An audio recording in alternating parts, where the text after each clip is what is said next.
اعوذ باللہ من الشیطان الرجیم بسم اللہ الرحمن الرحیم. عزیزان ایمان،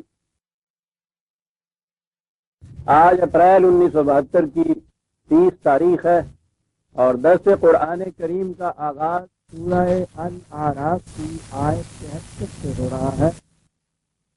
سلسلہ کرام کے متعلق آپ کو یاد ہوگا میں نے یہ عرض کیا تھا کہ قرآن کریم زندگی کے کچھ اصول بیان کرتا ہے، کچھ اقدار بیان کرتا ہے. ان کی تائید میں پہلے نظری دلائل دیتا ہے، غور و فکر کو اپیل کرتا ہے. دعویٰ اس کا یہ ہوتا ہے کہ اگر ان اقدار اور اصولوں کے مطابق زندگی بسر کی جائے تو اس کا نتیجہ زندگی کی سیرابیاں اور خوشگواریاں ہوگا. اگر ان کی خلاف ورزی کی جائے تو تباہیاں اور بربادیاں آ جائیں گی. یہ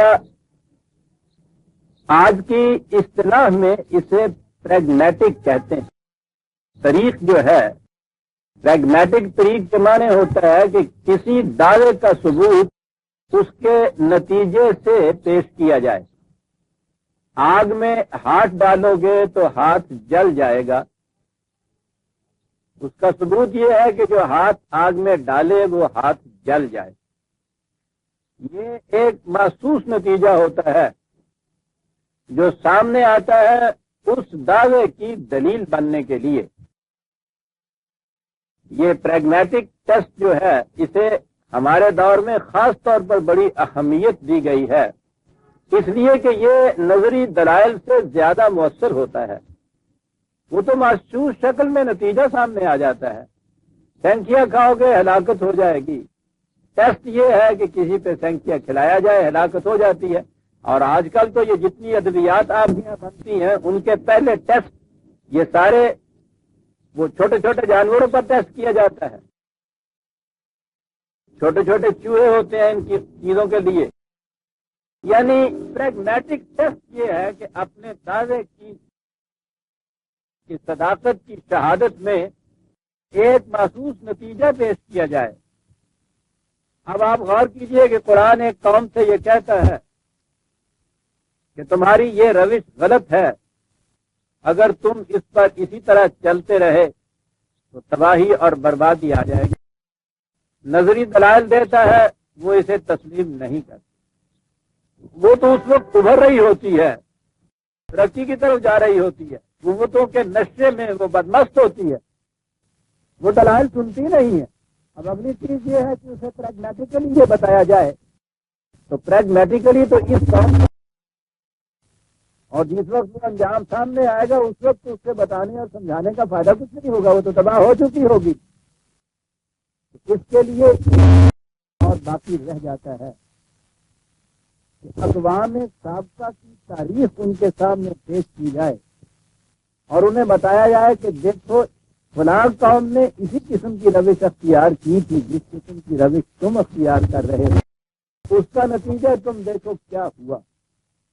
اور یہ چیز محض ہنگامی اتفاقی طور پر بائی چانس نہیں ہو گئی. یہاں کوئی بات بھی یوں ہی بائی چانس نہیں ہوتی. یہ فطرت کے قوانین اٹل ہیں، ان کے مطابق نتائج مرتب ہوتے ہیں. نکلا تو تمہاری روش کا بھی یہی نتیجہ نکلے گا. یہ جو طریق ہے اس طرح سے پریگمیٹیکلی تسلیم کیا ہے، اسے فلاسفی آف ہسٹری کہتے ہیں. ہسٹری تو تاریخ ہوتی ہے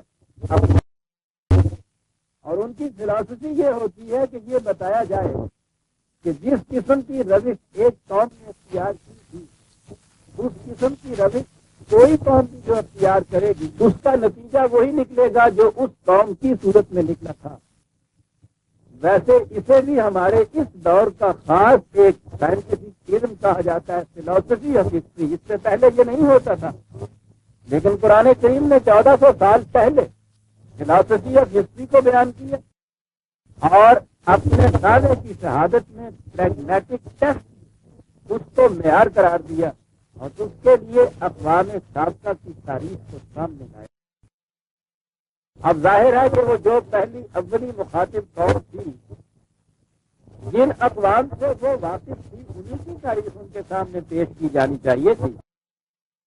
اگر عربوں سے کہا جاتا کہ تم دیکھو کنفیوشس کے زمانے میں چین میں جو قوم بستی تھی اس کا انجام کیا ہوا، تو وہ قوم یہ سن کے خود مچلتا سا رہ جاتی، تم کیا کہہ رہے ہو، ہم کیا جانے کنفیوشس کون تھا اور چینگ مائنگ چینگ قوم کون سی تھی، کہاں تھی، کس زمانے میں تھی، کیا اس کا انجام واقع ہوا، ہم جانتے ہی نہیں ہیں۔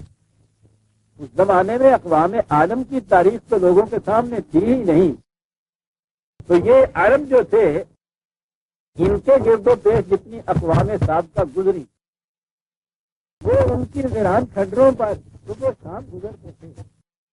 ان کے قافلے ان برباد شدہ بستیوں کے میں جا کے قیام بھی کرتے تھے، وہاں سے گزرتے بھی تھے۔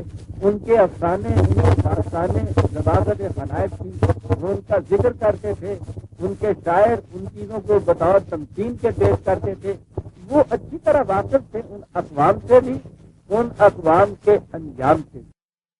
اس لیے قرآن کریم نے انہی اقوام کا ذکر کیا ہے اپنے ہاں، کہ جن اقوام سے وہ قوم واقف تھی۔ آج ہم اس چیز کو اور آگے بڑھائیں، کیونکہ یونیورسل ہسٹری جو ہے، دیگر اقوام عالم کی ہسٹری بھی مرتب ہو کے سامنے آ گئی ہے۔ اسی ٹیکسٹ کے مطابق فلاسفی آف ہسٹری کے روپ سے ہم اسے بھی پیش کر سکتے ہیں۔ حقیقت یہ ہے کہ اگر کہیں اسلامی تعلیم نافذ ہوئی تو وہاں محققین کا کام یہ ہوگا کہ دنیا کی باقی قوموں کی تاریخ سے بھی اسی طرح یہی کچھ ثابت کریں جس طرح قرآن نے اسلامی اقوام کی تاریخ سے یہ ثابت کیا ہے۔ اور یہ چیزیں اس طرح سے مصدقہ تھی اس زمانے میں کہ جن کے سامنے اسے پیش کیا گیا ہے ان میں سے کسی نے بھی اس پہ کوئی اعتراض نہیں کیا، انکار نہیں کیا، جھٹلایا نہیں ان کو کہ نہیں ایسا نہیں ہوا تھا۔ وہ پہلے جانتے تھے فلاں قوم کا انجام ایسے ہوا، صرف انہیں بتانا یہ مقصود تھا کہ وہ انجام ایسا کیوں ہوا تھا، وہ یہ نہیں جانتے تھے۔ انہیں یہ بتایا گیا، وہ ربط بتایا گیا اس قوم کی روش اور اس کے نتیجے میں ایک رابطہ بتایا گیا کہ یہ وجہ تھی اس قوم کی اس تباہی کی جس تباہی سے تم واقف ہو۔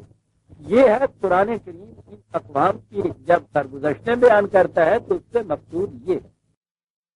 پھر دوسری چیز یہ ہے کہ وہ قوم جو تباہ ہونے والی ہوتی ہے اس میں خرابیاں تو بہت سی ہوتی ہیں، لیکن ایک خرابی جسے ام الخبائث کہا جاتا ہے، ایک بنیادی خرابی ہوتی ہے قوم کی، خاص قوموں میں، خاص زمانوں میں بعض خرابیاں بنیادی حیثیت رکھتی ہیں۔ قرآن کریم ان چھوٹی چھوٹی لمم جن کو وہ کہتا ہے ملاوٹ والی چیزیں، ان کا ذکر تو نہیں کرتا اس تفصیل سے، لیکن وہ جو ام الخبائث ان کے ہاں ہوتی ہے، بنیادی خرابی جو ہوتی ہے اس کا ذکر نمایاں طور پہ کرتا ہے، اور مختلف اقوام کے مختلف ام الخبائث یا کبیرہ جرائم جسے آپ کہیں گے انہیں وہ سامنے لاتا ہے۔ اور جب ان اقوام کے ان جرائم کی فہرست آپ مرتب کریں گے تو پھر آپ کو یہ نظر آ جائے گا کہ ان میں سے کوئی جرم بھی اگر نمایاں طور پر کسی قوم میں عام ہو جائے، کسی جرم کا مستثنا حیثیت سے، ایکسیپشن کی حیثیت سے ہونا وہ اور بات ہے، وہ صرف چند افراد کی بات ہوتی ہے، لیکن جس جرم میں پوری کی پوری قوم شریک ہو جائے وہ ہے جرم جس سے پھر پوری کی پوری قوم پر تباہی آ جاتی ہے۔ یہ ہے قرآن کریم کا انداز اور یہ ہے اس کا مقصد ان اقوام سابقہ کی سرگزشتیں بیان کرنے۔ وہ ہمیشہ اس کی ابتدا حضرت نوح کی قوم سے کرتا ہے، کیونکہ سلسلہ انبیاء کی داستان کا بھی آغاز وہ حضرت نوح علیہ السلام سے کرتا ہے۔ پہلے ذکر آ چکا ہے حضرت نوح کا، ان کے زمانے میں قرآن نے بتایا ہے کہ طبقاتی امتیاز بڑھا، پیشوں کے لحاظ سے وہ معاشرے میں عزت اور ذلت کا معیار ان کے ہاں پیشے تھا۔ یہ چھوٹے چھوٹے دکاندار، لوہار، ترخان، کاریگر، اس قسم کے لوگ، انہیں ان کے ہاں کے جو بڑے بڑے جاگیردار، بڑے بڑے عمراء، یہاں کا دولت مند طبقہ، یہ طبقہ جو تھا یہ انہیں ذلیل خیال کرتا تھا۔ یعنی یہ عجیب چیز ہے کہ یہ نیچے کا طبقہ جسے وہ کہتے تھے یہ سارے کاسب تھے، کام کرنے والے لوگ، اور یہ اوپر کا طبقہ جو جاگیردار، ذمہ دار، امیر، دولت مند ہوتے ہیں، یہ کوئی کام ہی نہیں کرتے۔ تو یہ عجیب چیز بظاہر نظر آتی ہے کہ کام کرتا ہے، محنت کرتا ہے، اسے ذلیل کیا جائے، یہ ایک معیار ہے۔ اور آج بھی تو یہی صورت ہے۔ آپ کو یاد ہوگا کہاں ہمارے گاؤں کی زندگیاں جو تھیں، اور اس سے پہلے شہروں کے اندر بھی یہ کیفیت تھی، یہ کام کرنے والا جو تھا، پنجابی زبان کے اعتبار سے اس کو کمی کہا جاتا تھا، کاما بھی کہا جاتا تھا، کمی بھی کہا جاتا تھا۔ اور آپ کو معلوم ہے کہ آپ کی مردم شماری کے رجسٹر میں ایک خانہ ہوتا تھا، کمی سے کمین بنا ہوا تھا، یہ سارے کمین کہلاتے تھے، اور کمین سے کمینہ ہوتا تھا، یعنی کام کرنے والا کمی کمینہ، اور یہ بیکار کھانے والے جو تھے معزز سردار۔ تو یہ بات آج کی نہیں ہے، وہ قرآن نے جو پہلی قوم کا ذکر کیا ہے اس میں بتایا یہ ہے کہ اس قوم کے بڑے بڑے سردار، اور سردار میں نے عرض کیا تھا کہ قرآن نے لفظ اس کے لیے سردار نہیں استعمال کیا، لفظ استعمال کیا ہے ملائے قوم، وہ کہ جن کے گھروں میں کوٹھیاں دانوں سے بھری رہتی تھی۔ ان کی کیفیت یہ ہوتی تھی کہ وہ ان کام کرنے والوں کو، وہ جن کی محنت سے ان کی کوٹھیاں بھرتی تھیں، انہیں ہمیشہ وہ کمی قرار دیتے تھے۔ اور اس میں ایک نفسیاتی چیز کہ یہ جو کام کرنے والے ہیں ان کو اتنا ذلیل رکھو معاشرے کے اندر کہ یہ نگاہ اٹھا کے دیکھ ہی نہ سکیں، کبھی سوچ ہی نہ سکیں کہ یہ جو کچھ کام نہیں کرتے، ان کے تو مویشی اور کتوں کو وہ کچھ ملتا ہے جو ہمارے بچوں کو نہیں ملتا، جو ہم کام کرنے مر جاتے ہیں، یہ کیوں ایسا ہے؟ ان کو اتنا کرش کرو، ان کو اتنا ذلیل تصور کرو کہ ان کے ذہن میں یہ کبھی آئے نہ کہ اپنی حالت کا موازنہ یا تقابل ان کی حالت سے کر سکے۔ یہ بڑی نفسیاتی چیز، یہاں سے قرآن ابتدا کرتا ہے۔ تو پہلا جرم جو بتاتا ہے قوم نوح کا، وہ یہ ہے کہ اس معاشرے میں معیار جو تھا عزت اور فضیلت کا، وہ دولت تھی، اور یہ ذلت اور رذالت ان کے لیے وہ سمجھتے تھے جو کام کرنے والا طبقہ تھا، کاسب جو تھا۔ آج ان کو آج کی اصطلاح میں ورکرز کہا جائے گا، لیبر کہا جائے گا۔ تو یہ بات آج کی نہیں، یہ بڑی پرانی داستان چلی آتی ہے، نتیجہ اس کا بھی آج ہی نہیں یہ نکلے گا، اس زمانے میں نکلے گا۔ اور وہ جو بڑی بات قرآن نے یہ کہی تھی، جو اس دور میں میں سمجھتا ہوں آج سے پہلے شاید ہی کبھی سمجھ میں آ سکتی تھی، جو کہا یہ تھا کہ یہ نہ سمجھو کہ یہ اوپر کا طبقہ نیچے والے طبقے کو ہی اس طرح ستاتا ہے، اس ستانے کا آخری نتیجہ یہ ہوتا ہے کہ پھر نیچے والا طبقہ بھی اوپر والے کو ستانے لگ جاتا ہے، اور معاشرے کے اندر کیوں فساد برپا ہو جاتا ہے۔ آج یہ چیز ہمارے سامنے ابھر کر آ گئی ہے، جسے قرآن نے 1400 سال پہلے کہا تھا، جس کے متعلق کہا تھا کہ یہ بات 6000 سال پہلے کی ہے۔ تو پہلی قوم نوح کا انجام پچھلی آیات میں آ گیا۔ قوم نوح کی جانشین ثانی اقوام میں قوم سمود، قوم عاد تھی، یہ تیسری قوم ہے جو قوم سمود تھی۔ یہاں اس کے بعد قوم سمود کا ذکر ہوتا ہے، ان کی طرف حضرت صالح پیغمبر بن کر قرآن بتاتا یہ ہے کہ یہ قوم جو تھی ان کی معیشت کا دار و مدار مویشی پالنے پہ تھا، غلہ بانی۔ تاریخ عالم ہم کو بتاتی ہے کہ پہلا دور جو تھا انسانوں کا، جب ابھی وہ سوشل لائف یا متمدن زندگی بسر نہیں کرتے تھے، اس کے بعد جب دور شروع ہوا ہے تو وہاں غلہ بانی کے لیے پوری ہے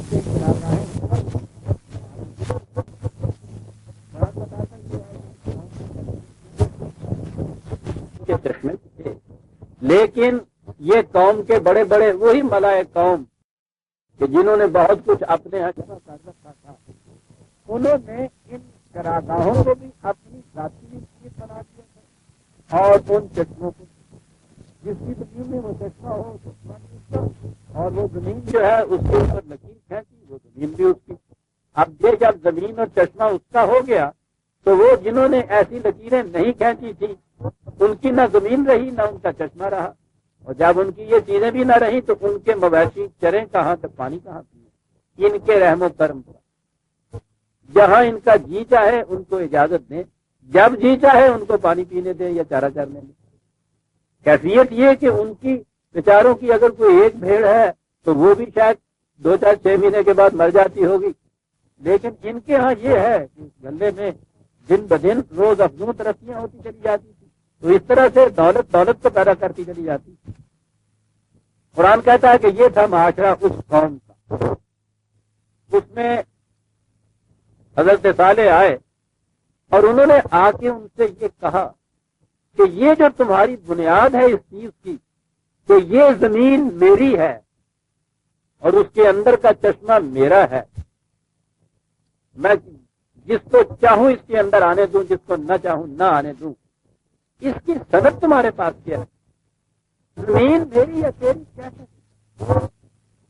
اس کی بنیاد ہی کوئی نہیں ہے. یہ تو جب تم پیدا ہوئے تھے, یعنی انسان اس زمین پہ آیا ہے تو پہلے سے موجود تھی. یہ کسی کی زرخرید نہیں, کسی کی مینوفیکچرڈ نہیں, بنائی ہوئی نہیں. تو یہ کس طرح سے کسی کی ذاتی ملکیت ہو سکتی ہے؟ تمہارے دعوے کی بنیاد غلط ہے. ظاہر ہے کہ صاحب اس قسم کی دلیل, وہ جو جس کے ہاتھ میں لاٹھی ہے وہ دلیل کہاں مانتا ہے؟ تو بحث اس کی ہوتی ہے جس کے پاس لاٹھی ہوتی ہے. لیکن نظر آتا ہے قرآن کریم سے, یہ نظر آتا ہے کہ یہ جتنے پیغمبر آتے تھے یہ اس معاشرے کے اونچے خاندان کے لوگ ہوتے تھے. ان کی برادری بڑی تکڑی ہوتی تھی جسے کہتے ہیں, جو کہ بار بار یہ چیز آتی ہے کہ جب انہوں نے اس قسم کے انقلابی اقدام کیے تو وہ لوگ وہ یہ کہتے تھے ان سے کہ صالح یا ادھر حضرت وہ آج کی طرف حضرت ہود آئے وہ یا حضرت نوح, ان سے یہ کہتے یہ تھے کہ مشکل یہ ہے کہ تمہاری برادری بہت بڑی ہے, ورنہ ہم تمہیں مدد دکھا دیتے. تو یہ جواب میں کہتے کہ تم میری برادری سے ڈرتے ہو, اپنے غلط اعمال کے نتائج سے نہیں کہتے. کتنی بڑی بدبختی ہے تمہاری. لیکن میں کہہ یہ رہا تھا کہ یہ حضرات انبیاء کرام جو آتے تھے تو یہ ان کی برادری بڑی تکڑی ہوتی تھی, اونچے گھرانے کے لوگ ہوتے تھے. تو نظر یہ آتا ہے, قرآن نے بتایا یہ ہے کہ انہوں نے بہت کچھ ان کے ساتھ پہلے مخاصمت کی, مجادلت کی, جھگڑے کیے, لیکن بالآخر وہ تنگ آ کر آمادہ ہو گئے کہ اچھی بات ہم ایک معاہدہ کر لیتے ہیں, اور معاہدہ یہ ہوگا کہ باریاں باندھ دیتے ہیں ہر ایک کے مویشیوں کے پانی پینے کی بھی اور چراگاہوں میں چرنے کی بھی, باریاں باندھ لیتے ہیں. انہوں نے کہا ٹھیک ہے, لیکن انہوں نے کہا آپ دیکھیے یہ خدا کے پیغمبر فراست و بصیرت میں بھی کتنے اونچے ہوتے تھے, اور جسے آپ عملی فراست کہتے ہیں وہ بھی ان کے ہاں کی کتنی وسیع ہوتی تھی. انہوں نے کہا کہ یہ کس طرح معاہدہ زبانی کیا ہوا یا آج کی صلاح میں کاغذ میں لکھا ہوا, اس کے بعد تو کہا جاتا ہے کہ شہد لگا کر چاٹیے. اس کی ایک مثال محسوس ہمارے سامنے ہونی چاہیے تاکہ معلوم ہو جائے کہ تم معاہدے کے اوپر کاربند رہتے ہو یا اسے توڑتے ہو. انہوں نے کہا ٹھیک ہے, ہم اس کے لیے تیار. انہوں نے کہا کہ ان مویشیوں کو تو تم نے پہلے سے جیسے دعوت دینا کہتے ہیں کر دیا ہوا ہے کہ یہ فلاں کی اونٹنی, یہ فلاں کی بھیڑ, یہ میری اونٹنی, یہ اس کی اونٹنی, اور پھر اسی میں تو تفریق ہے ساری, یہ غریب کی اونٹنی, یہ امیر کی اونٹنی. کہا یہ چیزیں تم نے کر رکھی ہیں. اونٹنی تو نہ غریب کی ہوتی ہے نہ امیر کی ہوتی ہے, وہ تو ایک مویشی ہے, وہ ایک جانور ہوتا ہے. وہ تمہارے ہاں میں پیدا ہوا تو تم نے کہہ دیا امیر کے گھرانے کی اونٹنی, یہ اس کے گھر میں ساتھ والے کے پیدا ہوا تم نے کہا غریب کے گھر کی اونٹنی. تو غریب اور امیر وہ تو الگ رہے, ان کی اونٹنیاں بھی غریب اور امیر ہو جاتی ہیں. انہوں نے کہا کہ یہ غلط ہے. اور یہ ہے عزیزان من وہ لم جو نظر آتی ہے. قرآن اتنی بڑی عظیم حقیقت اس میں کہہ گیا ہے کہ آج بھی جب اس پہ نگاہ بصیرت غور کرتی ہے وجہ میں آ جاتی ہے کہ آپ کے ہاں آج یہ دور اکنامکس کا کہلاتا ہے, دور اقتصادیات کا, ایج آف اکنامکس کہلاتا ہے. اور خاص طور پہ آپ کے یہاں کارل مارکس کا دیا ہوا نظریہ یا یہ سوشلزم اور کمیونزم کا نظریہ تو بہت اچھالا جاتا ہے کہ صاحب یہ عظیم انقلاب انسانیت کے اندر برپا ہوا ہے. تو کہتا ہوں ذرا دیکھو تو صحیح, اگر اسے آپ 6000 سال پہلے کی بات نہیں مانتے تو 1400 سال پہلے کی کتاب تو اسے مانتے ہیں. یہ تو تمہاری تاریخ بتا رہی ہے. 1400 سال پہلے کی کتاب میں تو یہ چیز موجود ہے نا. موجود کیا ہے چیز؟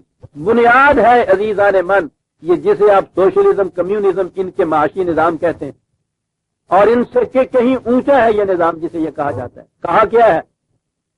کہا ہے کہ یہ جو نسبتیں ہیں تمہاری یہ ہے تباہی کا موجب، اور نسبتیں تمہاری ان مویشیوں اور جانوروں تک نہیں رہتی۔ غریب کا بیٹا جو ہے وہ غریب ہوتا ہے کیونکہ غریب کے گھر پیدا ہو گیا، امیر کا بیٹا امیر ہوتا ہے پیدائشی، سونے کا چمچہ منہ میں دے کے پیدا ہوتا ہے کیونکہ امیر کے گھر میں پیدا۔ کہا یہ نسبتیں نہیں ہیں تو اور کیا ہے؟ اسے بھلا دیجئے کہ یہ دو بچے کس کے گھر میں پیدا ہوئے تھے، یوں فرض کر لیجئے کہ ہاسپٹل میں یہ پیدا ہوئے تھے اور نرسوں کی غلطی سے وہ بچے جو تھے وہ بدلے گئے،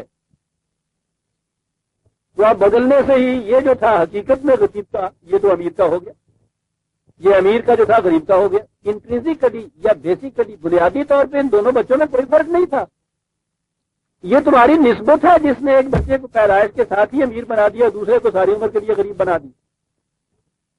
اسی اعتبار سے غریب کا مویشی، اس کی اونٹنی وہ غریب کی اونٹنی، امیر کی اونٹنی وہ خود امیر کی اونٹنی، یہ بنیاد ہے میری اور تیری کی۔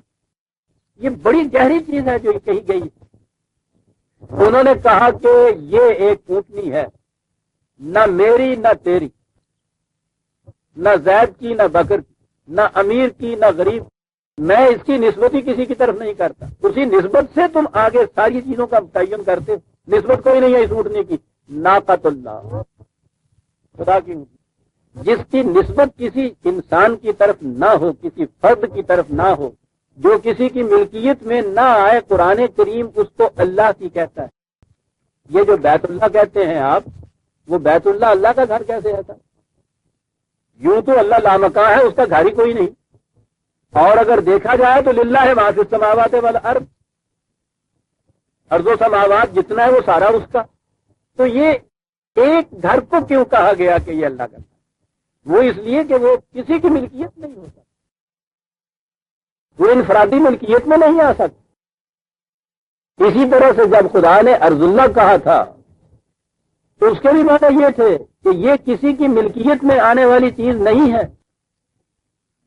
کہا یہ کہ یہ جو اونٹنی ہے اس میں سے نسبت ختم کرو میری اور تیری کی، یہ کہو ناقۃ اللہ، یہ کسی کی ملکیت کسی کی نسبت اس اونٹنی کی طرف مت کرو، اونٹنی ہے ٹھیک ہے۔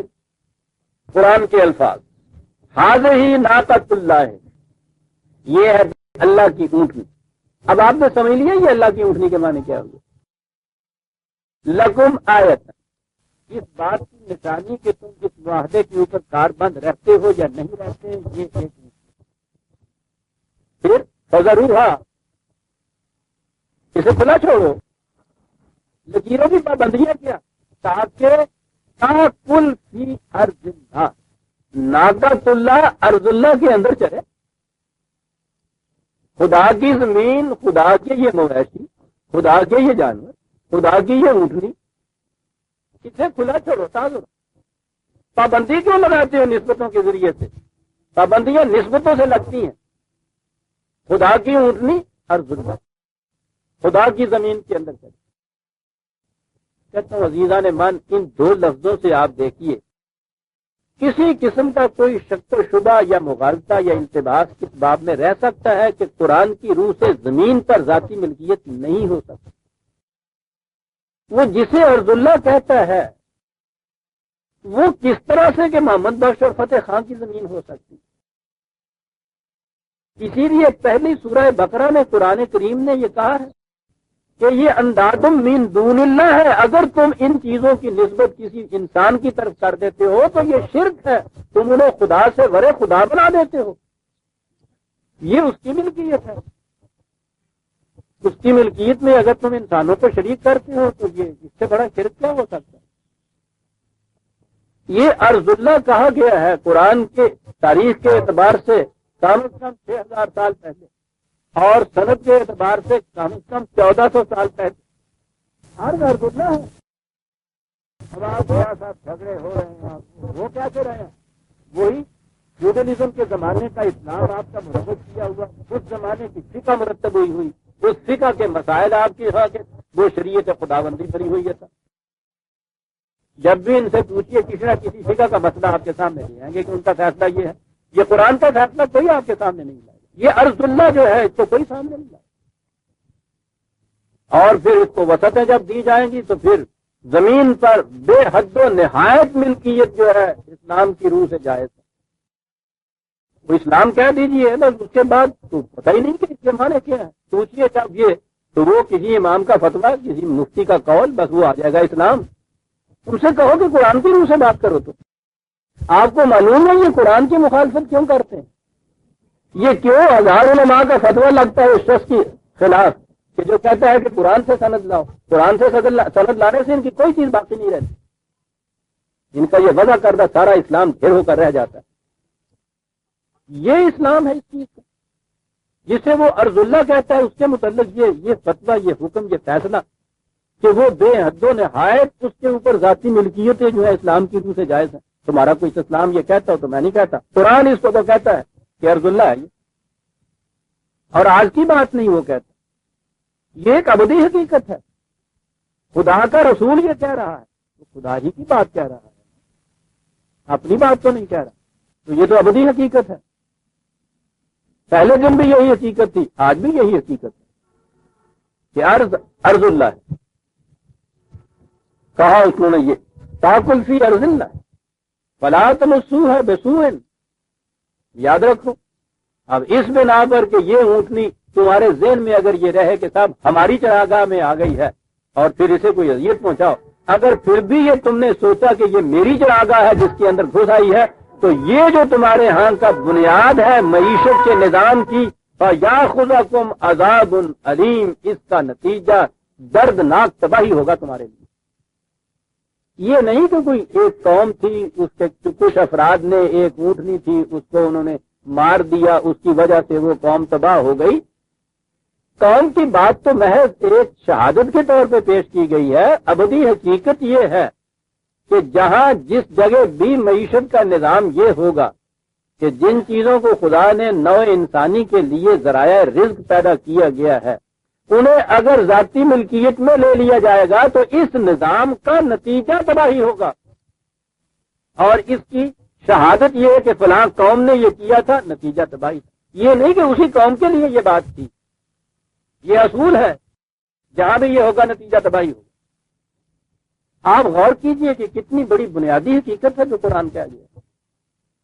اور پھر سوچئے یہ عزیزان من کہ بڑی سے بڑی چیز جو آج معاشی نظام میں آپ لا رہے ہیں، کمیونزم لا رہے ہیں، اور جیسا میں نے بتایا تھا گزشتہ اتوار کو، وہ صرف نظری طور پہ لائے ہوئے ہیں. اس کے مدعی یہ کہتے ہیں کہ صاحب ہم نہیں کہہ سکتے یہ کس طرح سے عمل میں لائے گا، ہمارے بس میں تو ہے نہیں اس کو عمل میں لانا. آپ دیکھ رہے ہیں کہ قرآن یہ نظام پیش کر رہا ہے، یعنی وہ زمین کے اوپر حد بندی کی بھی اجازت نہیں دیتا، وہ سیلنگ کی بھی اجازت نہیں دیتا، تحدید کی بھی اجازت نہیں دیتا. وہ تو نسبت ہی نہیں کرتا اس میں سے کسی چیز، وہاں تک لے جاتا ہے وہ. اور دوسری طرف جہاں تک انسانوں کا تعلق ہے، وہ تو مویشیوں تک تو یہ کہتا ہے کہ کسی کے اوپر پابندی نہیں ہونی چاہیے. فضا روحا کا لفظ دیکھا کتنا عجیب لفظ ہے. مویشیوں کے اوپر پابندی نہیں ہونی چاہیے، کہ جائے کہ انسانی بچوں کے اوپر تم یہ پابندیاں لگا دو. اور پھر وہی دو لفظ جو میں دہرایا کرتا ہوں، قرآن نے جو جنت کے متعلق کہا ہے، فَكُلَا مِنْهَا رَغَدًا حَيْثُ شِئْتُمَا. یہ حیث و شئتما ہے وہ جو چیز فضروحا ہے. حیث و شئتما کو مانے ہے کہ جہاں کسی کو بھوک لگے، اور پھر وہ رغدن صرف کھا سکتا ہے، جمع نہیں کر سکتا. اپنی ضرورت کے مطابق اس پہ پابندی یہ ہے کہ اس سے زیادہ نہیں تم لے سکتے جس سے تمہارا پیٹ بھرے. ان پہ پابندی یہ ہے کہ تم لکیریں نہیں کھینچ سکتے. جہاں اس کو بھوک لگے گی وہاں جو کچھ خدا کی زمین میں ہوگا یہ پیٹ بھر سکتا ہے اپنا. حیث و شئتما کے لیے یہ لفظ ہے فضروحا. کوئی اس کے اوپر پابندی مت عائد کرو، کھلا چھوڑو اس کو، تاکہ جہاں یہ اس کو بھوک لگے یہ کھائے. مویشیوں کی صورت میں کہنے کی ضرورت ہی نہیں تھی. رغدن فطرت نے خود اس کے اوپر ایک کنٹرول لگایا ہوا ہوتا ہے. ان کا جب پیٹ بھر جاتا ہے تو وہ باقی چارے کو لاد کے پیٹ کے اوپر گھر نہیں لے آتے، اسی وقت واپس آ جاتے ہیں. واپس نہیں آتے، وہیں بیٹھ جاتے ہیں کسی سائے میں، نہایت مزے میں پھر اس کی چوالی کرتے ہیں. جتنا باقی پڑا ہوا ہوتا ہے آنکھ اٹھا کے بھی نہیں دیکھتے کون کھا گیا کون لے گیا. انہیں پتا ہے کہ جس کو بھوک لگے گی اس نے اس میں سے کھانا ہے. وہ وہی خدابندی کو ہم سے زیادہ بہتر طور پر سمجھتے ہیں. یہ انسان کے لیے کہنا پڑا تھا فَكُلَا رَغَدًا مِنْ حَيْثُ شِئْتُمَا. دونوں چیزیں انسانوں کے لیے. رغبن کہا کہ صرف پیٹ بھرنا ہے, پیٹ سے لاٹ کے نہ لے جانا گھر کو. ایسے شیخ ماں ان سے کہا کہ لکیریں نہ مار دینا, جہاں کسی کو بھوک لگے گی وہاں یہ کھائے گا. یہ بنیاد دی ہے قرآن نے آپ کے ہاں معاشی نظام کی. پوچھتے ہیں لمبی چوڑی باتیں ساتھ سے, قرآن کا اسلام کا معاشی نظام کیا ہے, اور اس کے اندر جو وہ مین میخ نکلتی ہے سازش کے لیے, تو بٹائی جائز ہے, مزاربت جائز ہے, مزارعت جائز ہے. یہ ساری چیزیں عزیزہ نے من باغ کی بنائے ہوئے فقہ کی چیزیں, قرآن کی نہیں. قرآن کی روح سے ارض اللہ ہے. جو کھانے والے ہیں وہ نبی اکرم صلی اللہ علیہ وسلم کی اس حدیث کے مطابق, یہاں تو ناقت اللہ انہوں نے کہا تو حضور نے بات صاف کر دی. عباد اللہ ہے, یہ انسان اللہ کے بندے ہیں, زمین اللہ کی ہے, اللہ کے بندوں کو اللہ کی زمین میں چھوڑ دو, یہ آپ نے فرمایا. یہ ہے وہ بنیاد جو حضرت صالح علیہ السلام کی قوم کے قصے میں قرآن نے بیان کی. ناقت اللہ کو ارض اللہ میں فذروہا, چھوڑ دو, یہ کھائے. اور یہ پتا تھا کہ یہ ذخیرہ نہیں کرے گی, اس لیے اس کو یہ کہنے کی ضرورت نہیں کہ ذخیرہ نہ کرنا. انسان سے یہ کہہ دی کہ ذخیرہ نہیں کرنا. یہ پہلی چیز ہے جو قرآن نے بنیادی طور پہ کہی. ایک چیز میں یہاں ضمناً یہ عرض کر دوں کہ قرآن یہ الگ الگ نظام بیان نہیں کرتا. معاشی نظام, سیاسی نظام, معاشرتی نظام, تمدنی نظام, یہ ٹھیک ہے انسانی زندگی کے یہ مختلف گوشے ہیں, ان کی بنیاد یہ اور قرار دیتا ہے. اور وہ تھا اسی آیت کا پہلا حصہ جسے میں نے مؤخر کر دیا تھا. مصلحتاً کے پہلے میں یہ بتا دوں کہ وہ اکنامک سسٹم کیا دیتا ہے, معاشی نظام کیا دیتا ہے. لیکن معاشی نظام کو الگ تھلگ نہیں وہ دیتا, مکینیکلی نہیں دیتا, زندگی سے الگ کاٹ کے نہیں دیتا. بنیاد یہ ہے قال یا قوم اعبدوا اللہ ما لکم من الہ غیرہ, یہ ہے بنیاد. قوانین خداوندی کی اطاعت کرو, اس کے سوا کوئی اور یہاں ساورن اتھارٹی نہیں. الہ کے معنی ہے ساورن اتھارٹی, اقتدار اعلی, اقتدار مطلق کسی کو حاصل نہیں ہے. اسی کے قوانین کی اطاعت کرو, یہ ہوگی بنیاد. یعنی زندگی کے ہر شعبے میں یہ کرو. اس میں سے ایک شعبہ جو ہے وہ معاشی ہے. معاشی شعبے کے متعلق ایک بات بتائی کہ اس کا قانون تو یہ ہے کہ ارض اللہ جو ہے عباد اللہ کے لیے کھلی ہونی چاہیے. جس قوم نے اس کی سرتابی کی, اس سے سرکشی برتی, اس کا نتیجہ تباہی ہو گیا. اور فلسفی آف ہسٹری کی روح سے جو قوم ایسا کرے گی اس کا انجام یہی ہوگا. اب یہ جو چیز ہے کہ صاحب وہ معاشی نظام جو ہے اس کو ہم لے لیتے ہیں. معاشی نظام کو آپ باقی نظام زندگی سے الگ کر نہیں سکتے. نظام تو گتھے ہوئے ہوتے ہیں ایک دوسرے کے ساتھ. قرآن اسی لیے فادخلوا فی السلم کافۃ کہتا ہے کہ یہ جو اسلام کا نظام ہے اس میں داخل ہونا ہے تو پورے کے پورے اسلام کے نظام پہ داخل ہونا ہوگا. اس لیے اس سے بخرے نہیں کیے جا سکتے. انسانی زندگی وہ بھی ایک ناقابل تقسیم وحدت ہوتی ہے, اس کے بھی اس سے بخرے نہیں کیے جا سکتے.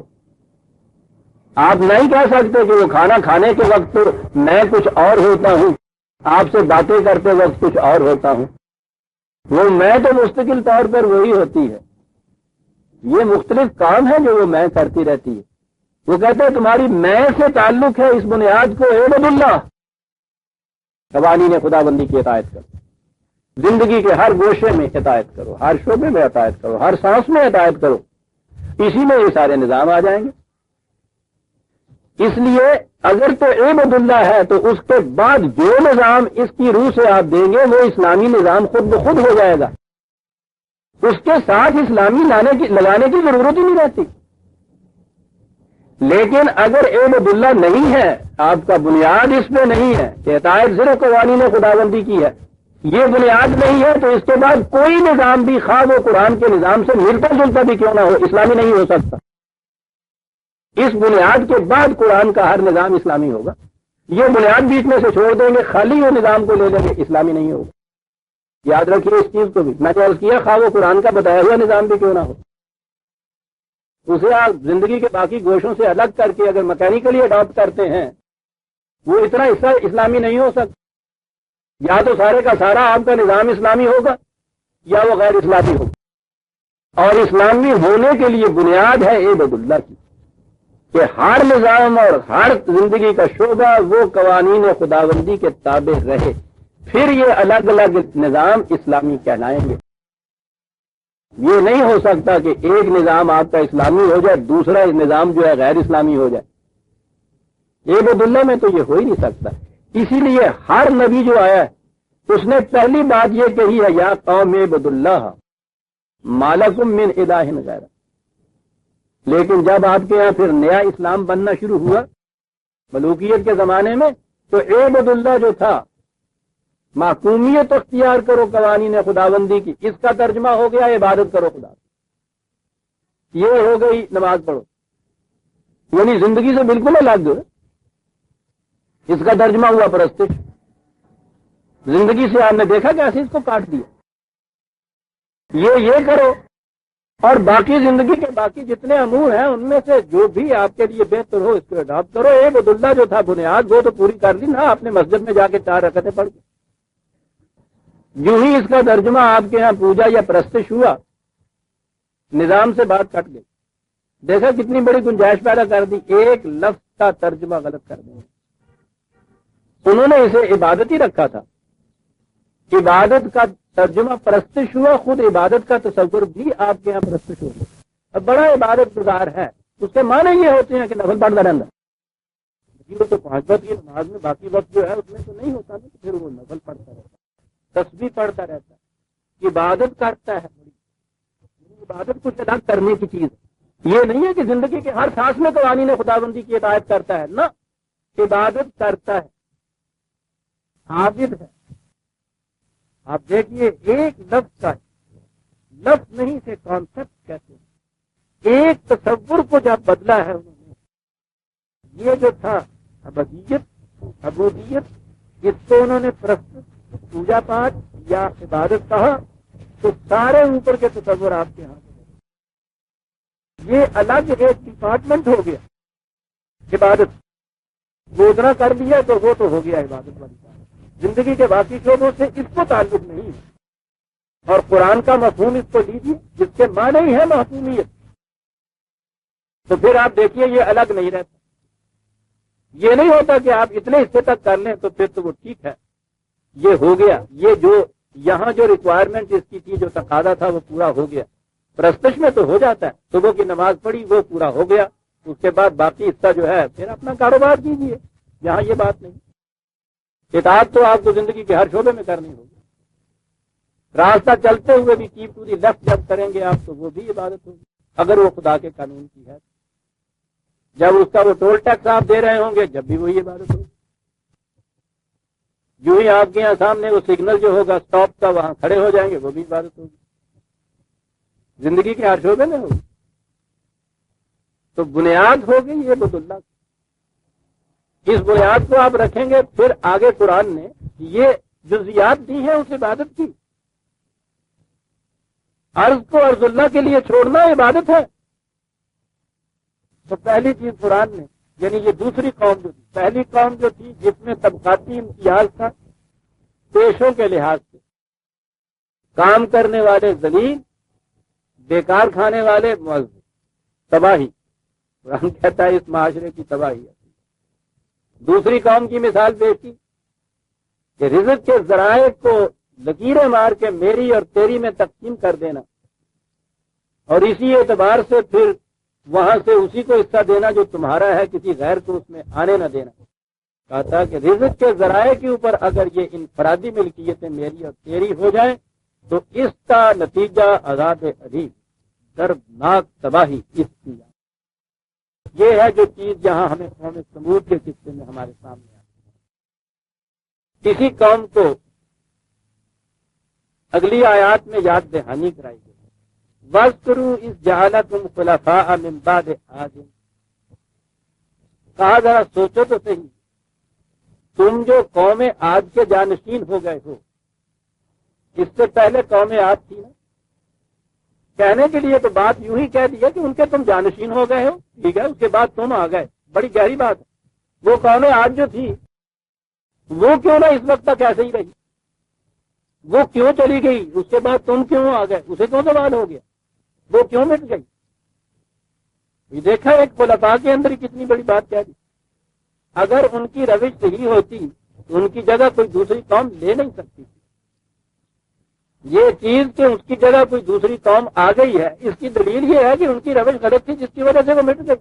اور یہی پھر فلاسفی آف ہسٹری آ گیا کہ اگر تم بھی غلط روش اختیار کرو گے، جیسے آج مٹ گئی تم آ گئے، تم مٹ جاؤ گے، دوسری قوم آ جائے. قوم آج کے بعد تم اس کے سکسیسر بنے.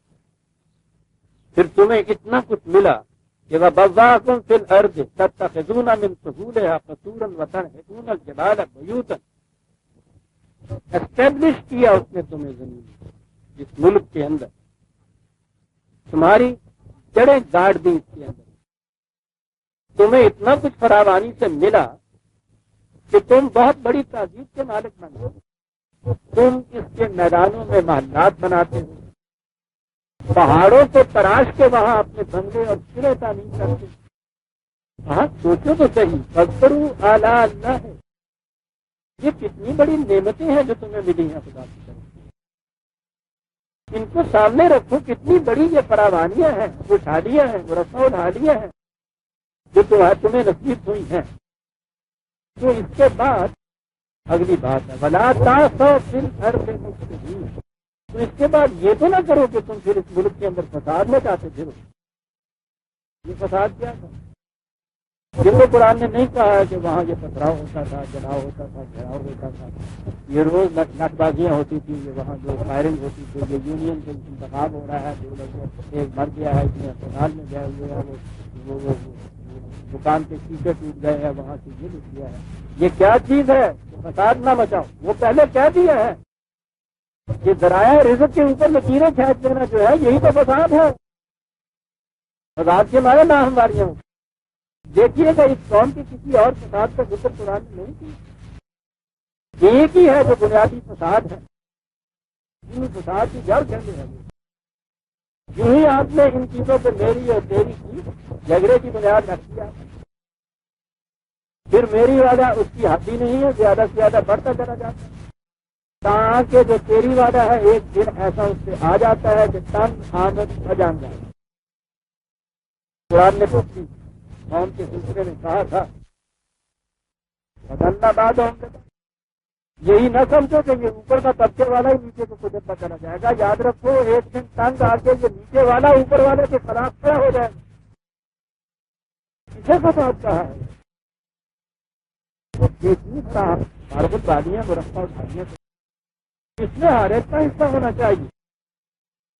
تمہاری کیفیت یہ ہے کہ اس میں تم حد بندیاں کر رہے ہیں، تصویریں کھینچ رہے ہیں، فساد برپا کر رہے ہیں.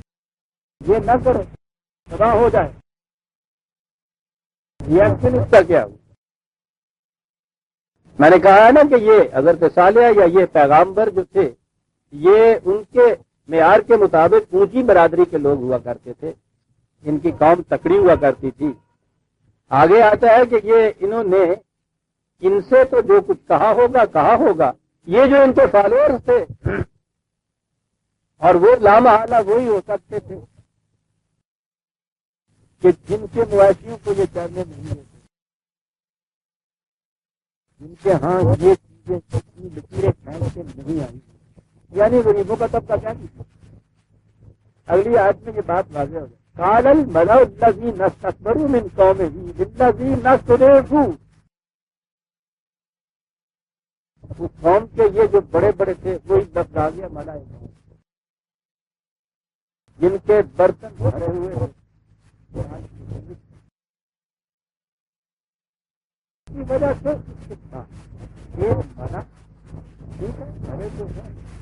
لیکن اس کی وجہ سے قوت پیدا ہوتی ہے، قوت کا نشہ ہوتا ہے.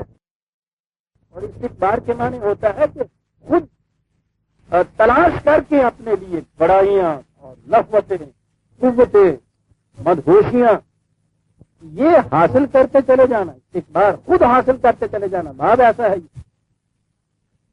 کہ دولت کے زور سے قوتیں پھر وہ فراہم کرتے چلے جاتے ہیں.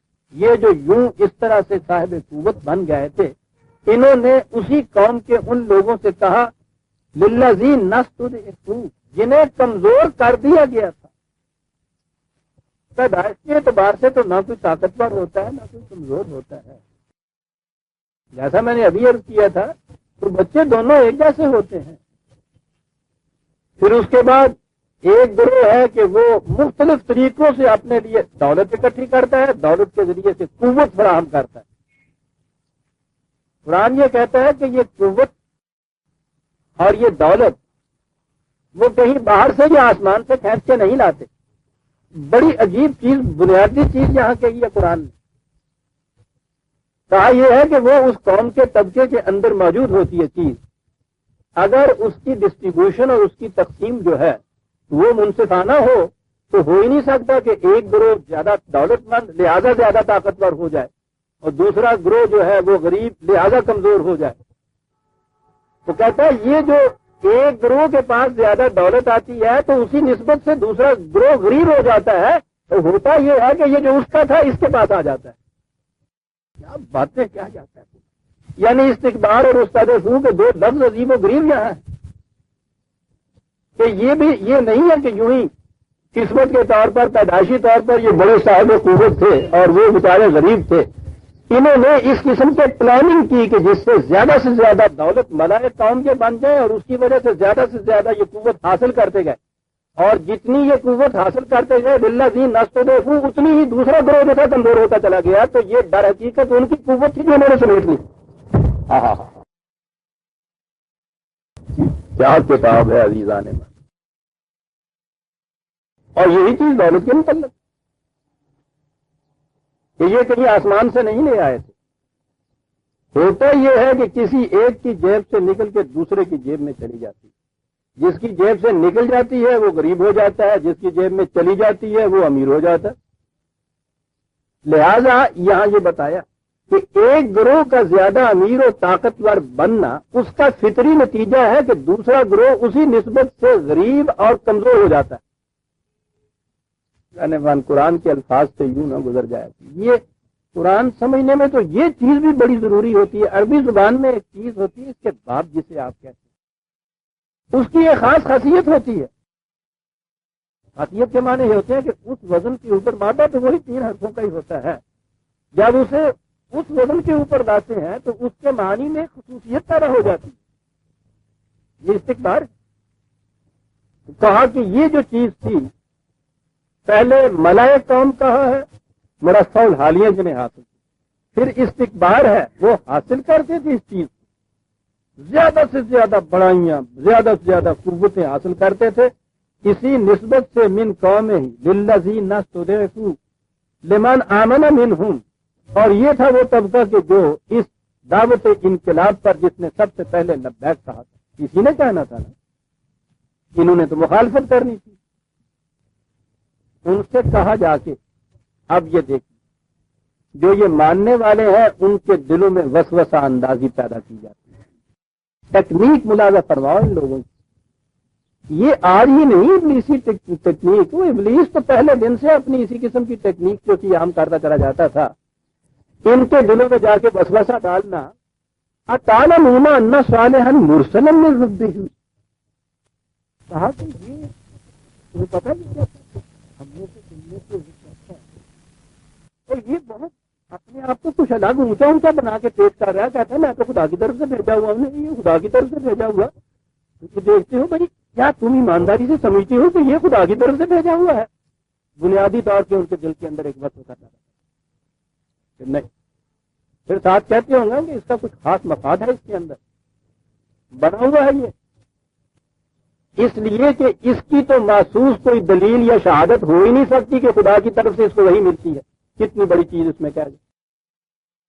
یہ نہیں کہا کہ جو پیغام یہ دے رہا ہے جو کچھ تمہیں کہہ رہا ہے وہ کوئی ٹھیک نہیں ہے، اس لیے کہ وہ تو جانتے تھے کہ کیا یہ رہا ہے کہ تم ہمیں جو بھوکا مار رہے ہو، ہمیں ہمارے جانوروں کو مویشیوں کو یہ غلط کر رہے ہو، ان کو بھی کھانے دو. اس کے خلاف تردید نہیں، اس دلیل کے خلاف نہیں کچھ کہا. ایک وسوسہ ان کے دل میں پیدا کیا، وسوسہ پیدا کیا اس بات میں کہ جس کی محسوس شہادت نہیں دے سکتے تھے یہ پیغمبر یا حضرت صالح. کہا کہ ان کا دعویٰ اس قسم کا ہے تو خدا کی طرف سے ان کو ملتا ہے. تو کیا تم واقعی سمجھتے ہو کہ یہ ایسا ہی ہے؟ کتنی بڑی چیز قرآن کے آگے ہے اس کے اندر، کتنی بڑی ٹیکنیک گہری ہے یہ کہ وسوسہ وہ ان دل میں ڈالو کہ محسوس طور پہ اس کی تردید نہ ہو سکے اور کھٹک پیدا ہو جائے. کیا سب بات تو کچھ ایسی ہے ہمارے جیسا ایک انسان، اور یہ نہیں کہتا کہ میں یہ کچھ کہتا ہوں، کہتا خدا کی طرف سے ہے، وہ خدا کا یہ تو نمائندہ بن رہا ہے. تو کچھ کھٹک پیدا کرو ان کے دلوں کے اندر. لیکن رسول کے جو امیڈیٹلی ماننے والے ہوتے تھے عزیزان من، وہ رسول ان سے اس طرح سے بلائنڈلی اندھا دھند اپنی اطاعت یا عقیدت نہیں منوایا کرتا تھا. وہ کہتا تھا کہ ادعو اللہ علی بصیرۃ انا ومن اتبعنی، میں جو خدا کی طرف دعوت دیتا ہوں تو علاوہ علم بصیرت دعوت ہے. وہ پہلے دلائل و برہان کی روح سے ان سے قائل کرا کے پھر اپنے گروہ میں شامل کرتا تھا. لہذا یہ اپنے اس عقیدے پر بڑے پختہ ہوتے تھے، دلیل و برہان کی روح سے پختہ ہوتے تھے. اندھی عقیدت کی روح سے مانا جائے تو ہو سکتا ہے کہ دل میں وسوسہ یا شبہ پیدا ہو جائے کہ ہاں صاحب کچھ بات اور ہی نظر آتی ہے، ہمارے پاس اس دعوے کی دلیل کیا ہے، اس کے بعد اس کا ثبوت کیا ہے کہ خدا کی طرف سے وحی آتی ہے اسے. لیکن وہ تو اس میں شامل ہی اسے کرتا تھا کہ جو قلب اور دماغ کے پورے اطمینان اور رضامندی سے اس کے دعوے کی صداقت کو صحیح مان لیتا تھا دلیل اور برہان کی بنا پر. آپ کو معلوم ہے کہ قرآن نے مومن کی ڈیفینیشن یہ دی ہے کہ مومن وہ ہوتے ہیں کہ جن کے سامنے اور تو اور اگر خدا کی آیات اس کے قانون بھی پیش کیے جائیں لم یخروا علی سجدہ سمجھانے، وہ ان کے سامنے بھی آنکھیں بند کر کے کان بند کر کے نہیں جھکتے.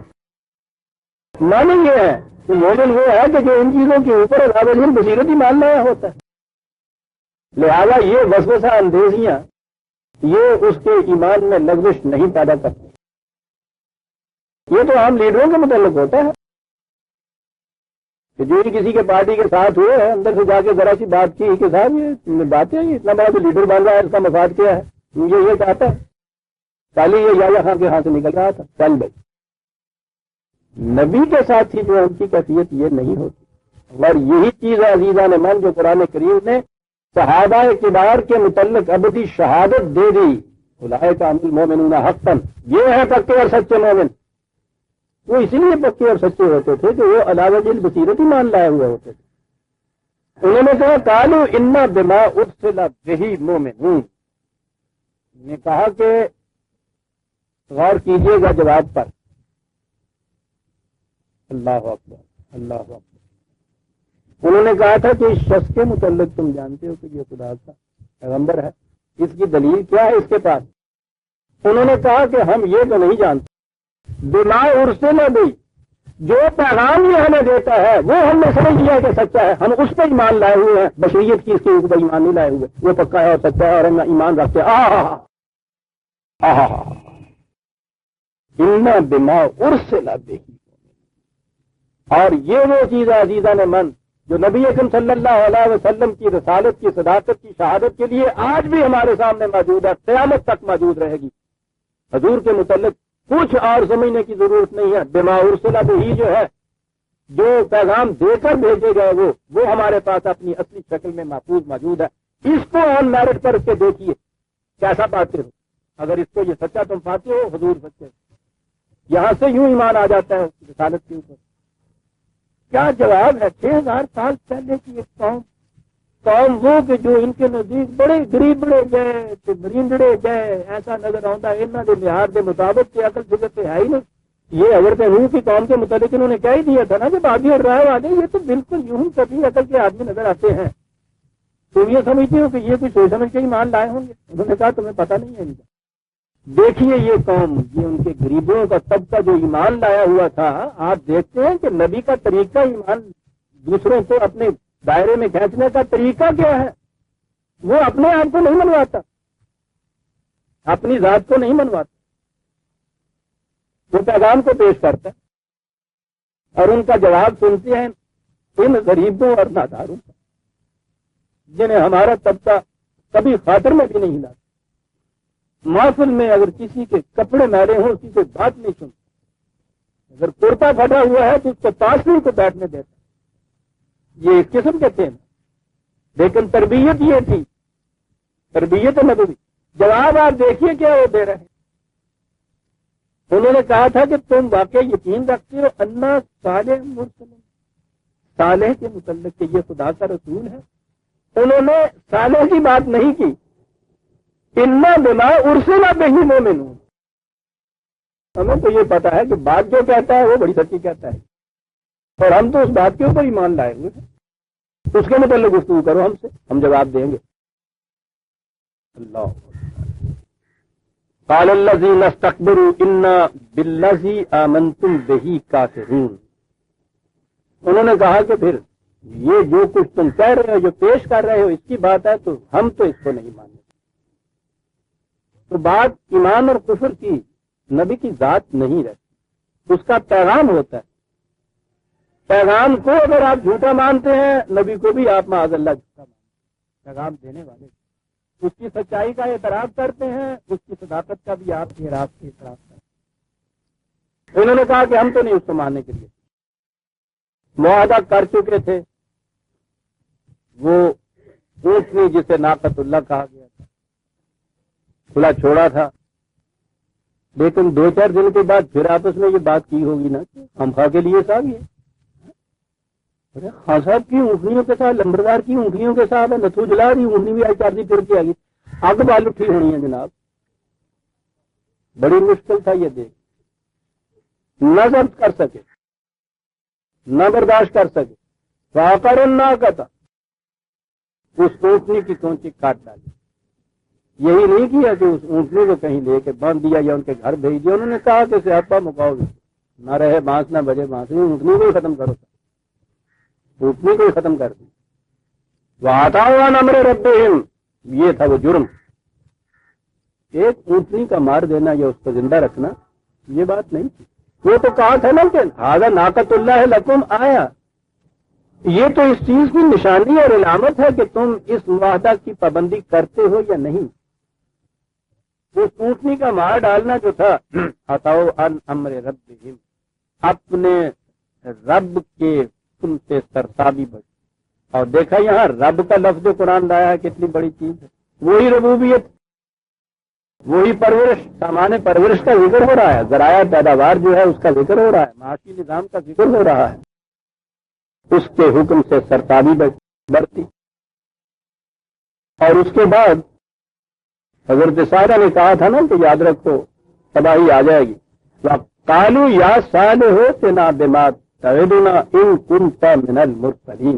واقعی اگر تم خدا کے بھیجے ہوئے ہو، جو تمہارا دعویٰ سچا ہے، تو تم جو کہتے تھے کہ اگر ایسا کرو گے تو تباہی آ جائے گی، لاؤ وہ تباہی کہاں ہے؟ تباہی آ جائے گی۔ قوت کا نشہ بڑا ہی مدہوش کرتا ہے انسان کو، کہاں ہے وہ تباہی؟ فَأَخَذَتْهُمُ الرَّجْفَةُ فَأَصْبَحُوا فِي دَارِهِمْ جَاثِمِينَ۔ اور یہ نہیں، قرآن کریم کا میں نے انداز ایک دفعہ آپ کو بتایا تھا، پھر اسے دہرا دوں۔ قرآن کا ایک بڑا بلیغ انداز ہے جسے ایمائیت کہتے ہیں، سجسٹیونیس جسے کہتے ہیں، درمیان میں گیپ رکھتا ہے، مسلسل ایک داستان نہیں بیان کرتا۔ اس کا مقصد داستان گوئی یا تاریخ کی سرگزشتوں کو مسلسل لکھنا نہیں ہے، اس میں تو جو اہم اصول سامنے لانا ہوتا ہے اس کو نمایاں طور پہ سامنے رکھتا ہے، اس کی کڑیوں کو درمیان میں چھوڑتا چلا جاتا ہے کہ آپ خود اسے پورا کرتا چلے جائیں۔ یہ نہیں ہے کہ انہوں نے حضرت صالح سے کہا کہ لاؤ وہ کہاں ہے عذاب، اور اس کے بعد جناب گزراتا ہوا وہ عذاب آ گیا۔ وہ تو قرآن خود بتاتا ہے کہ کسی قوم کی روش، اس کے اعمال اور اس کے محسوس طور پر نتائج کے سامنے آنے میں ایک وقفہ ہوتا ہے، بیج ڈالنے اور فصل کے پکنے میں جیسے ہوتا ہے، تو وہ اس وقت میں یہ چیز آتی ہے۔ بیان جب یہ کرتا ہے تو ایسا نظر آتا ہے یہ کہ بس اس کے بعد فوراً یہ چیز ہو گئی، انہوں نے معاہدہ کیا، وہاں آ کر اونٹنی کو انہوں نے مار دیا، ادھر آگے کہا کہ لاؤ عذاب کہاں ہے، انہوں نے کچھ ایسا کیا اور اس کے بعد وہ آسمان سے عذاب اتر آیا۔ یہ بات نہیں عزیزان من، یہ تو قانون مکافات عمل کا بیان ہو رہا ہے، قوموں کی روش پہ فطری نتائج کا ذکر ہو رہا ہے۔ وہ نتائج اس قانون اور قاعدے کے مطابق مرتب ہوتے ہیں جو قرآن نے دیگر مقامات میں بتایا ہے، اس لیے ان کا ظہور بھی اسی اندازے کے مطابق ہوتا ہے، یوں نہیں ہوتا جیسا ہم نے سمجھ لیا، بلکہ آیت تو اس کے بعد آتی ہے فَتَوَلَّىٰ عَنْهُمْ وَقَالُوا يَا قَوْمَ لَقَدْ أَبْلَغْتُكُمْ رِسَالَةَ رَبِّي وَنَصَحْتُ لَكُمْ وَلَٰكِن لَّا تُحِبُّونَ النَّاصِحِينَ۔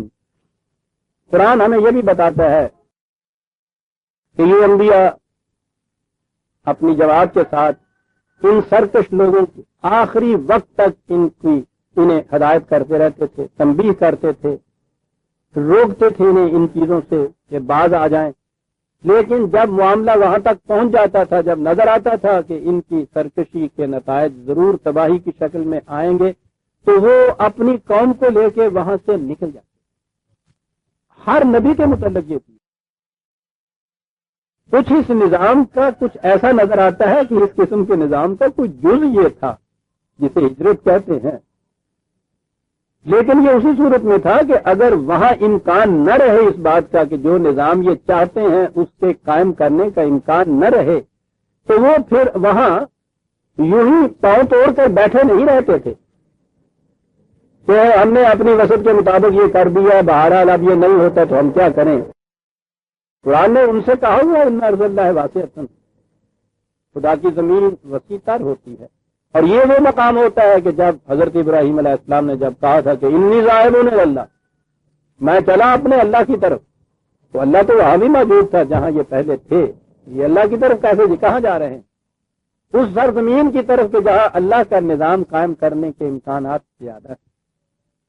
یہ فرار نہیں ہوتا، یہ اسکیپ نہیں ہوتی، یہ اس نظام کا ایک پیترا بدلنا ہوتا ہے کہ یہاں اگر اس کا امکان نہیں ہے تو ایسی جگہ چلے جانا جہاں اس کے لیے امکان ہے. ایسا لگا آتا ہے کہ یہ چیز جو تھی ہر نبی کے پروگرام کے اندر یہ آتی ہے، لیکن ظاہر ہے کہ یہ تو اس تباہی سے پہلے ہی ایسا ہونا چاہیے نا. آیتوں کے اگر لحاظ سے دیکھا جائے، ترتیب کے حساب سے دیکھا جائے، تو وہ تباہی کی آیت پہلے آئی ہے اور یہاں سے ہجرت کرنے کی آیت بعد میں آئی ہے. تو ان چیزوں سے بھی واضح ہے کہ یہ قرآن اس ترتیب سے یہ باتیں نہیں بتاتا، باتیں بتاتا چلا جاتا ہے، ترتیب ہم پہ چھوڑتا ہے کہ ہم خود اس میں ایک ربط پیدا کر لیں. لیکن یاد رکھیے کہ مختلف مقامات میں یہ چیزیں لاتا ہے، ان مقامات کو سب کو اکٹھا کیا جائے تو پھر قرآن کے اندر بھی وہ ربط پیدا ہو جاتا ہے خود بخود. لیکن ہر مقام پہ وہ اس طرح سے نہیں لاتا. وہ کہا کہ وہ انہوں نے ان سے اعراض برت لیا جب یہ دیکھا کہ یہ کسی طرح اپنی روش سے باز آنے کے لیے تیار نہیں ہے. معاہدہ کیا تھا اس کو بھی انہوں نے الرغم توڑ دیا ہے. کتنی بڑی سرکشی برتی ہے. اور اس کے بعد اب ضد پہ اتر آئے ہیں تو انہوں نے اپنے ساتھیوں کو ساتھ لیا اور وہاں سے وہ نکل گئے. کہا کہ یا قوم لقد ابلغتکم رسالۃ ربی، ان سے کہا کہ اے میری قوم، میں نے تم تک اپنے خدا کے پیغامات پہنچا دی. اتنا ہی فریضہ ہوتا ہے پیغامات کا پہنچا دینا. اور یہ ہے وہ چیز عزیزان مان جو میں برسہ برس سے کہتا چلا آ رہا ہوں، جسے کہتے ہیں نا کہ طریق نبوی کے مطابق ہم انقلاب برپا کریں گے. سارے قرآن میں آپ دیکھیے طریق نبوی ہے یہ. اس آواز کو، اس فکر کو، ان اقدار کو پہنچاتے چلے جاؤ، پہنچاتے چلے جاؤ، تاکہ وہ گروہ جو ان کو علی وجہ بصیرت صحیح مانتا ہے وہ آپ کی طرف آتا چلا جائے، آتا چلا جائے. اگر اسی مقام میں یہ اتنی تعداد میں اندر، اتنی کثرت میں یا اتنی قوت کے ساتھ آ گیا ہے کہ وہاں اس نظام کو آپ قائم کریں تو وہاں قائم کر دیجیے. اگر یہ صورت پیدا نہیں ہوئی ہے تو اس کے بعد اگر کوئی اور سرزمین ایسی ہے جہاں اس کے قیام کے زیادہ امکان ہے وہاں چلے جاؤ. طریق یہی ہے کہ پہنچاتے چلے جاؤ. اس میں یہ تغلب، استبداد، ڈنڈا، یہ کوئی چیز ایسی انقلاب لانے والی نہیں. یہ طریق نہیں ہے نبوت. استبداد کے ذریعے سے، تشدد آمیز انقلاب کے ذریعے جسے ان کی اصطلاح میں کہا جاتا ہے، وہ انقلاب نہیں ہوتا، فساد ہوتا. اوپر نیچے تو آپ کر دیتے ہیں. انقلاب تو وہ ہے جو قلب کی گہرائیوں سے اٹھے، اور اس کے لیے طریقہ یہی پہنچائے جائیے، سمجھائے جائیے، اور اس طریقے سے جو اس کے صداقت کے اوپر آتا چلا جائے وہ ساتھ چلا جائے. کہا کہ میں نے خدا کے پیغام تم تک پہنچائے، الگ سوا کر وَنَصَحْتُ لَكُمْ. کہا تھا نا نصیحت کے معنی ہوتا ہے کسی کے پھٹے ہوئے کپڑے کو سی دینا، کسی کے چاکے گریباں کی رسو گری کا دینا. یہ ہوتی ہے نصیحت. ہمارے ہاں کے جو ناطے ہوتے ہیں پھر ان کا آپ کو پتا ہے وہ کیا ہوتا ہے، نٹ لیے ہوئے ہاتھ میں ہوتے ہیں، منہ میں جھاگ ہے، آنکھیں سرخ ہو رہی ہیں، ٹھکانے کے اوپر جگہ میں نقے مار رہے ہیں، تیری ایسی بھی پیسی مندہ نہیں آ جاتی۔ وہ جو تھوڑا بہت بچا ہوا ہوتا ہے نا گریباں کا چاک، اس کو اور پھاڑ کے کریں، جس سے ضد پیدا ہو جاتی ہے۔ یہ نصیحت نہیں۔ اور آگے ایک بڑی خوبصورت بات، وَلَٰكِن لَّا تُحِبُّونَ النَّاصِحِينَ، تم اس مقام پہ پہنچ گئے ہو جہاں نصیحت کرنے والے کو تم پسند نہیں کرتے۔ یہ بھی مقام آ جاتا ہے انسانوں کی اور قوموں کی زندگی میں۔ ابتداءً تو یہ ہوتا ہے کہ بہرحال سنتے تو رہتے ہیں، اور آہستہ آہستہ پھر وہ مقام آ جاتا ہے کہ جہاں یہ یوں ہی وہ آیا، اس نے کرنی چکرائی، اس نے آواز دی، اس نے قید کر دی۔ تم نصیحت کرنے والے کو پسند نہیں کرتے، ماننا نہ ماننا تو اگلی چیز تھی، لیکن تم اس مقام پہ پہنچ گئے ہو تو نصیحت کا سننا بھی گوارا نہیں، تم اسے پسند نہیں کرتے۔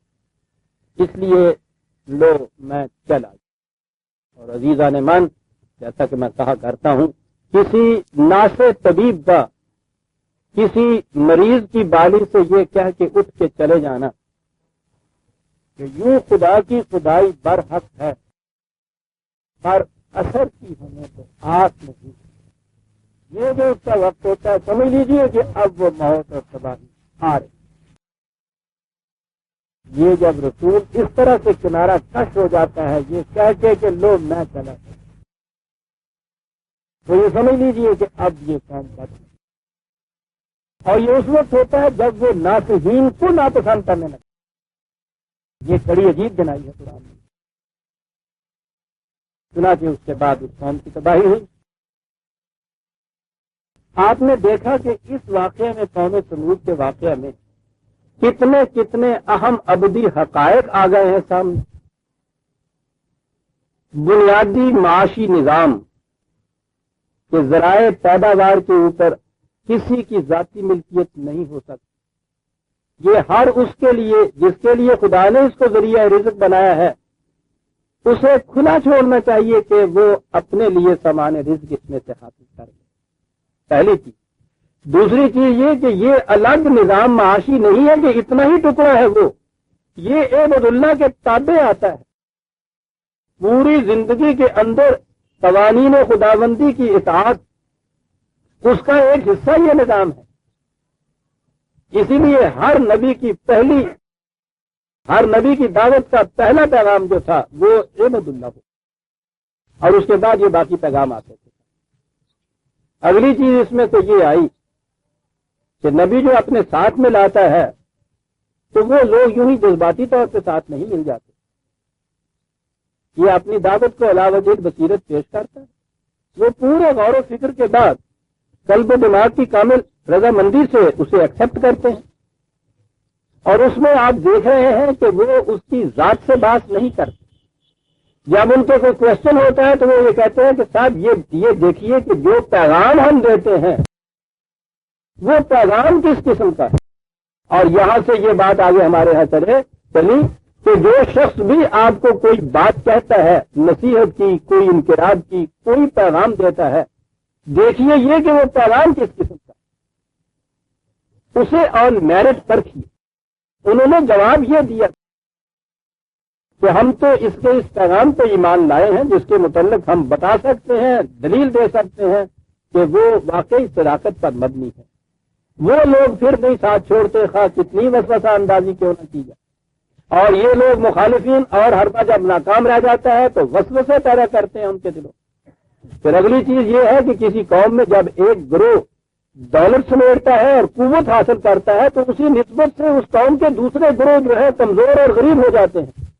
یہ کہیں باہر سے نہیں چیز آتی، ان کی نامدار تقسیم کا نتیجہ ہوتا ہے۔ یہ جو مختلف طبقات اور گروہ پیدا ہو جاتے ہیں، ایک ہی چیز وہاں ہوتی ہے کہ یہ جو ہمارے یہاں ایک نئی اکنامکس کا فریب آیا ہے کیپٹلزم کا، نیشنل ویلتھ کو گن لیتے ہیں اور اس کے بعد آبادی کو گن لیتے ہیں، اور اس کے بعد کہتے ہیں پر کیپیٹا اتنا حصے میں اس سے آتا ہے، حالانکہ اس کا 90% جو ہے وہ 22 کے حصے میں آ گیا ہوا ہوتا ہے، وہ 10% جو ہے وہ باقی 10 کروڑ کے حصے میں آیا ہوا ہوتا ہے، لیکن تقسیم سے بتاتے اس طرح سے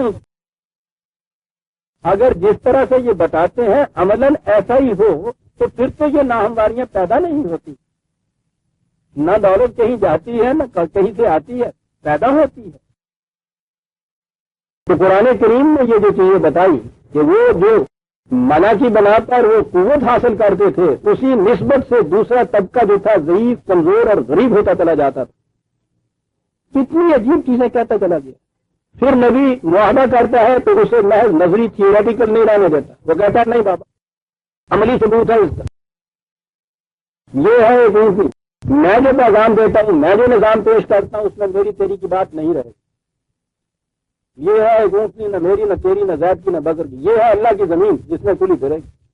اب یہ چیز کے ساتھ ہم نے اس کا ثبوت دیا تھا، یہ بات نہیں ہوگی کہ اس کے بعد پھر اسٹیٹمنٹس آئے، بیانات آئے، پھر یہ ہے کہ میں نے یہ نہیں کہا تھا، اس نے کہا میں نے یہ کہا تھا، اس کے بعد وہ لندن سے آگے یہاں کہا کہ میں آگے بتاؤں گا یہ نہیں کہا تھا، یہاں والے کو پورے کا پورا صفحہ شائع کر دو۔ روز یہ جھوٹ تغار ہمارے یہاں ہوتا رہتا ہے۔ انبیاء کا تو طریقہ ہی عجیب ہوتا ہے۔ نے کہا ٹھیک ہے ہوا تو تم نے کر لیا، یہ ہے بھائی صاحب یہ اونٹنی، میں دیکھوں گا تم پورے اترتے ہو یا نہیں۔ اور ایک ہی اونٹنی کیا، وہ تو وہاں یہ نظامی انہوں نے ایسا کہہ دیا ہوگا پھر کہ یہ ہے، یہ ساری اونٹنی ہے، یہ ساری زمین ہے۔ اور اس کے بعد جب یہی دین وہ ملوکیت کے وضع کردہ مذہب میں بدلا، یہ ساری چیزیں افسانے بن گئی۔ کوئی تفسیر اٹھا کے دیکھیے، ناقۃ اللہ اب ان کے نزدیک ہر اونٹنی تو اللہ کی اونٹنی نہیں ہو سکتی۔ اب دیکھیے جب یہ چیزیں جب بدلتی ہیں تو پھر انہیں آیتوں سے پھر کیا تماشے پیدا ہوتے ہیں کہ صاحب یہ ناقۃ اللہ تو پھر کوئی الگ قسم کی ناقہ ہونی چاہیے نا، یہ ہر اونٹنی کیسے الگ ہی اونٹنی ہو گئی صاحب۔ اچھا جی، اب اس اونٹنی کو الگ کہیں سے لانا چاہیے۔ حضرت صالح نے جو کہا کہ اچھا میں دیکھتا ہوں، ایک اونٹنی خدا کی اونٹنی تمہیں دیتا ہوں، تو خدا کی اونٹنی کہاں سے؟ ایک چٹان تھی، اس چٹان کے اوپر انہوں نے ماری اپنی چھوٹی، اور گڑاہٹ اس میں پیدا ہوئی جناب، کانپی اور گڑاہٹ ہوئی اور شک ہوئی، اور ناقۃ اللہ گل ہوئی نا پوچھی ناقۃ اللہ بھی بنانے ہوئے ایویں ہی اونٹ کے بچہ اونٹ جڑا ہوگا ناقۃ اللہ جگہ ہو گیا جناب۔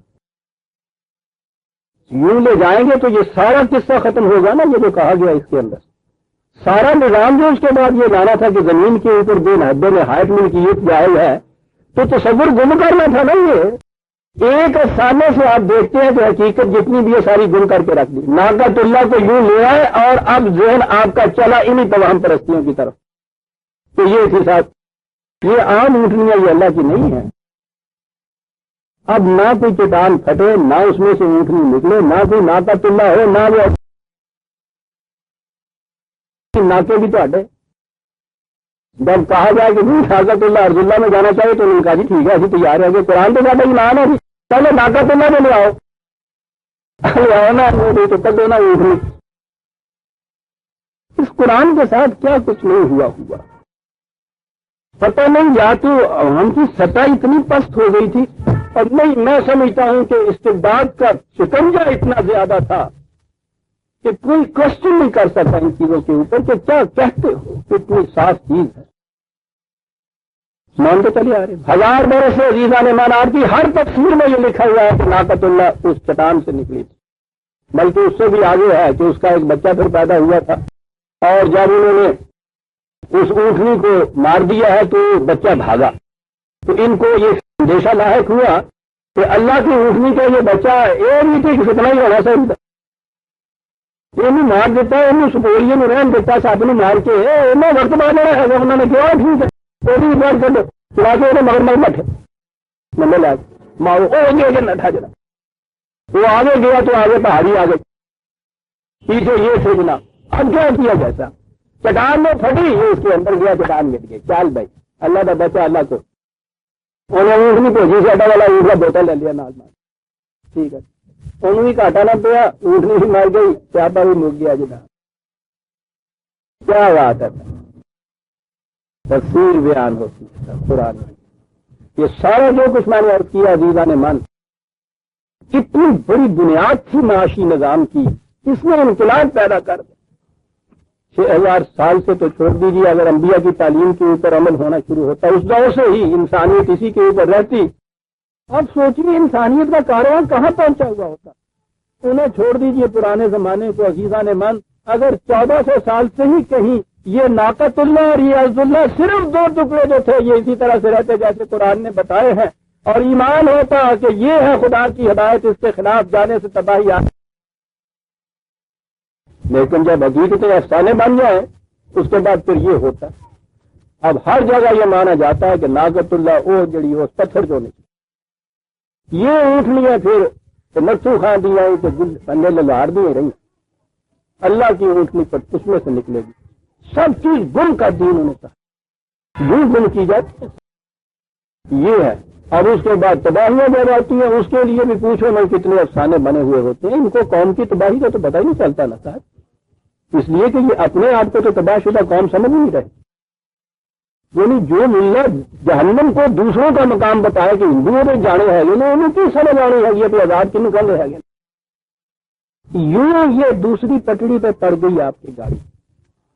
اور یہ ساری تفسیریں آپ کی ابتدان عزیزان من، پہلی سب سے جامع تفسیر آپ کے یہاں کی تبری کی عباسیوں کے دور کی لکھی ہوئی ہے 4 صدی، نظر آتا ہے کہ کس طرح اس کتاب میں تو وہ کچھ نہیں کر سکتے، اس کو تو نہیں چھیڑا، انہوں نے کہا ٹھیک ہے اس کو رہنے دو اسی طرح، اس کے متعلق کہہ دیا کہ اس کے الفاظ سے نہیں حروف سے نیکی ملتی، ایک حرف سے 10 نیکیاں، الف لام میم 30 نیکی، اس سے تو ملتی ہیں نیکیاں، باقی رہے یہ معاملات دنیا کے ہیں وہ ان فقہ اور روایات کی روح سے جو اس زمانے کے اندر وضع کر جہاں جہاں یہ مقامات مشکل آئے، جہاں نظر آتا تھا کہ ناقۃ اللہ عرض اللہ میں رہنی چاہیے، وہاں ناقۃ اللہ کو نکالا چٹان میں سے، پتھر میں سے، کہا یہ ہے ناقۃ اللہ، کہا کہ بالکل سچ ہے، ہم تیار ہیں صاحب عرض اللہ جو ہے اس کو ناقۃ اللہ دینے کے لیے، ناقۃ اللہ لاؤ پہلے، نہ پتھر تو اونٹ نہیں نکلے نہ زمین چھٹک،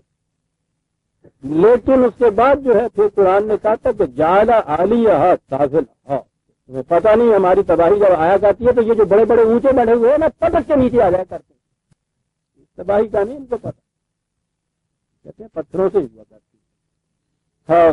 سورہ الاعراف کی آیت وہ جسے 79 کہتے ہیں، 79 اسے کہتے ہیں، 79 تک ہم آگے برادران عزیز، 80 سے ہم آئندہ لیں گے، بات قوم سمود کی یہاں ختم ہو جاتی ہے، آئندہ کے لیے